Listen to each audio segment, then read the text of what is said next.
আমি আল্লাহর গোলাম, তিনি আমার মুমিন।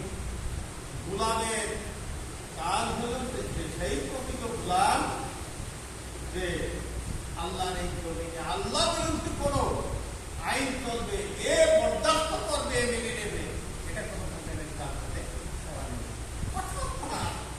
আল্লাহ বিরোধী আইন চলবে, সে সাধারণতে মেনে নেবে, এটা হতে পারে। তাহলে কি করতে হবে? আল্লাহর জমিন থেকে আল্লাহ বিরুদ্ধে আইন খাস করে জমিন পবিত্র করতে হবে, পবিত্র করে আল্লাহর পবিত্র আইনে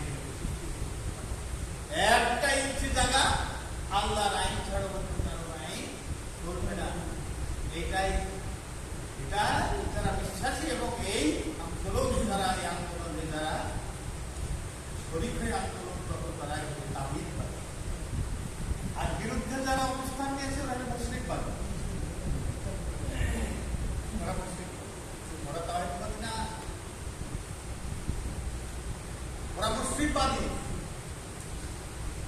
আল্লাহ রাসূল বলছেন, আল্লাহ রাসূল আমার বান্দা যদি আমার দিকে এক বিপদ আসে আমি তার দিকে এক হাত, আমার বান্দা যদি আমার দিকে এক হাত আসে আমি তার দিকে দুই হাত, আমার বান্দা যদি আমার দিকে হেঁটে আসে আমি তার দিকে দৌড়াতে চাই, আমার বান্দা যদি অপরাধ করে আমি অপরাধ ক্ষমা করে দেব, যদি সে শিরক না।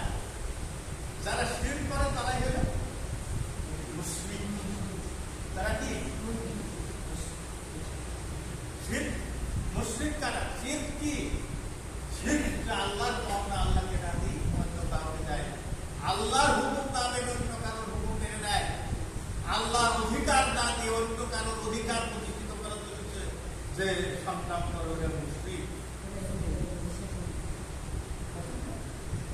আল্লাহ বলছেন ওয়াল্লাযী আরসালা রাসূলাহু বিল হুদা ওয়া দীনিল হাক্কি লিইয়ুযহিরাহু আলা দ্বীনি কুল্লিহি ওয়ালাউ কারিহাল মুশরিকুন। 3টি সূরায় এই কথাটা আল্লাহ রাব্বুল আলামিন বলেছেন। তিনি সেই সত্তা যিনি পাঠালেন তাকে রাসূলাহু